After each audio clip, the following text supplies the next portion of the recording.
your governor, Gretchen Whitmer, was there to greet the president in Michigan. They hugged right there on the tarmac. They seemed friendly. I know he called her up on stage as well. What should we make of this? That President Trump is willing to go into a blue state and say, I want to make sure that all American people are treated well, that we're doing the best, that we can make sure that we secure a military base. And you know what, Gretchen Whitmer, I know that at the beginning of the Trump administration, she started calling. She was asking for a time to sit down with him. Gretchen Whitmer needs wins. She absolutely does. And she understands that Donald Trump can give her those wins. This is a case of two people putting aside their feelings for one another and saying there's something that we need for the state. She knew that Joe Biden didn't help her. She's not been a great leader in the state. She needed something from Washington, D.C., and Donald Trump wants to help the people of Michigan. Yeah, great point. Yeah, Anthony, you know, not surprisingly, one of the big topics of the speech last night was, of course, the border, the president's success. And this was really the top priority of his campaign. Promises made, promises kept. Take a listen. The radical left Democrats, who are so bad for this country, are fighting to protect TDA, you just saw that, and MS-13 criminals. For years, Democrat politicians did not raise one word of protest as American women and girls were raped and slaughtered by these monsters. They were raped and slaughtered. But the second we try to deport them, the radical Democrat Party is racing to the defense of some of the most violent savages on the face of the earth. Who the hell would vote for these people?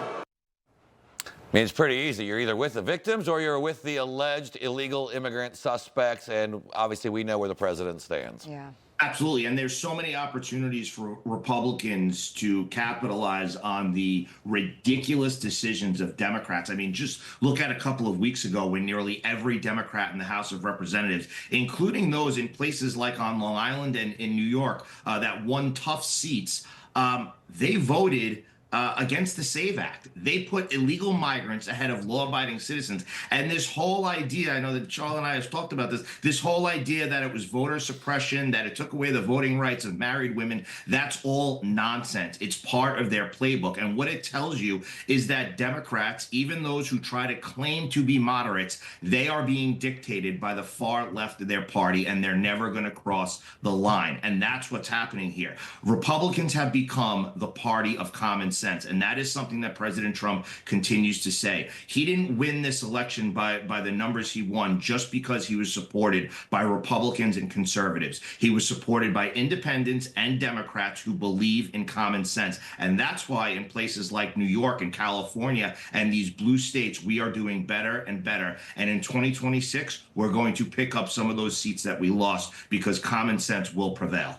Yeah, I'm so glad you brought that up. And you brought up the Democratic lawmakers who are still considering that closing the border, they say it's immoral. I'm talking about Congresswoman Ilhan Omar, of course, once again, calling the president a dictator. Take a listen to this. ICE has deported nearly 140,000 people, often with no due process or real hearings. In our streets, the crackdown has reached a terrifying new level. Students have been disappeared.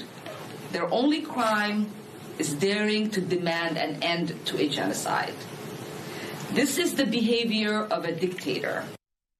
Oh, Tudor, your reaction to that? Well, I mean, if they looked at any presidential administration for the last 40 years, they would say that this is exactly what happens. You deport the bad guys. You go in and you take them, and due process is not a thing for someone who comes into this country and is not a citizen. They are not citizens of the United States. This is an interesting new take from Ilhan Omar and the radical left, is that once you've stepped foot in here, you have all the rights of an American citizen. That's where the media needs to come out and say, this is not the case. Everybody has made sure that the country is safe. Joe Biden deported people. Barack Obama deported people. That's another thing. I love hearing Michelle Obama talk about how she's brokenhearted. Was she up all night during her administration when her husband was deporting more people than any other president, when he was considered the deporter in chief? I mean, maybe that was the 10 years of their marriage that was so bad that she talks about. But honestly, this is getting to a point where it's just ridiculous. And I think the American people are seeing through it. Polling shows that they are. Information, truth is freedom. Is Newsmax. It's real news for real people.